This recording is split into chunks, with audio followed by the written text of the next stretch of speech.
So we're on Pinterest here on PSL. We recently started a page. If you're not familiar, Pinterest is that online pin board that everybody talks about. It's where you can share things you find on the web. You can look at other pin boards created by other people. Much of it has to do with some craft related things, but there are many, many different categories, and they're all called boards. Today we pinned the Wallace's leprechaun toes and a Blarney stone under gardening. That will be posted soon because I love that plant. So join me on Pinterest. That's pinterest.com/PaulaSansLive, a social media format that we think is perfect for PSL, so we're kind of enjoying that. Wreath making is a good example of what we're going to do right now. Carrie Van Auwelaer Jones from Davenport sent me this sock monkey wreath a couple of months ago. And look, you've got the little sock monkey on it and all the little ribbons, and we just wanted her to share it with all of you.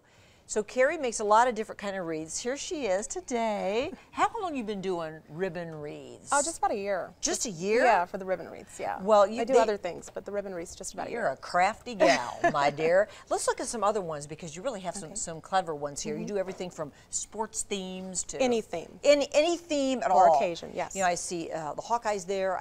This is not just for girls. No, it's for your front door. Anybody who has a door can have a wreath. If you have a door, you need a wreath. Yes. I do love wreaths. I love the colors that you choose. I want to show the PSL one you made. Look at this, grays and pinks. And you love glitter. That's my favorite color. Yes, I love glitter. Glitter is your favorite color. Absolutely. That's cute. Well, we have the instructions that you're going to share. And so what do we start with? What's the piece that you start with? Okay, we're going to start with a hay wreath. The hay wreath. And you can get them at Hobby Lobby or Michael's. Sometimes Walmart has them near fall. Because it's wrapped. Yes, and leave the wrapping on or you're going to have hay everywhere. Oh, we don't want that. And then you're going to just take your glue gun and add a bead of glue. And I see you buy a lot of tulle. That's this stuff. Yes, tulle. Tulle. It's the same stuff I made the tutu out of. Well, yeah, it's tutu tulle. Yes, and you take it and you just go around and around and around. Because the point is that you're covering it, or it's going across the studio, and it will look like this. And this is what turns raw hay wreath into a purple one.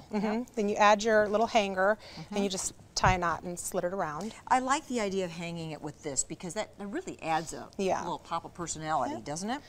And then you just take your ribbon and you cut them in 3 to 4 inch strips. So look at all the different, you have many different ribbons. Would you use all of these ribbons for this one? All of them, yes. And you see it's a nice, I'm going to move this so we can see it a little better. Because see how it turns out. It is multicolored. So you want to make it full.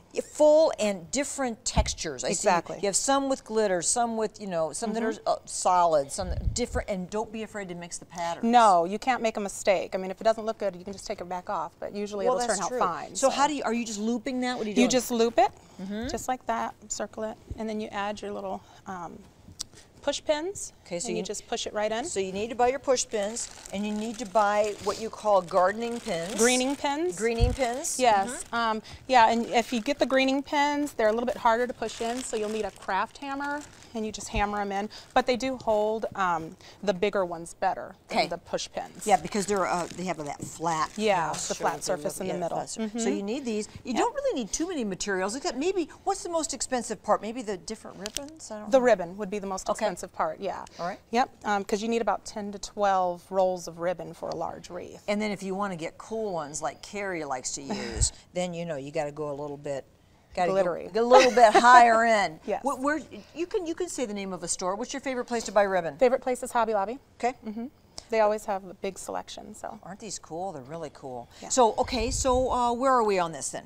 You're just adding your ribbon. That's all you do. You add it on the inside, ribbon, the outside, and on top, and that's it. Now, if this will you can add your accessory to it. So like you did a little bird here. I did a bird, and you have different ones you could do. You could do these. Letters. You can do anything you want. I like the idea of putting like one extra thing on the thing, and then does a little bird or something. Little dippity-doo-dah. There's Carrie's information because she does this for a living. Carrie's Creations, because she's creative and her name is Carrie, and so that works. That works. Thank you so much for helping us with this, because I think that this is a cabin fever project, or it will give you cabin fever, one of the two. Yeah. Mainly. We'll have you back soon. How's that sound? That sounds wonderful. Are you ready for that? I'm ready. All right. You made your debut, so we're ready. All right. Thank you Carrie. so much. Coming up next, overcoming and helping children overcome trauma. How the use of music, writing, and art can make all the difference. We're springing ahead today on Paula Sands Live.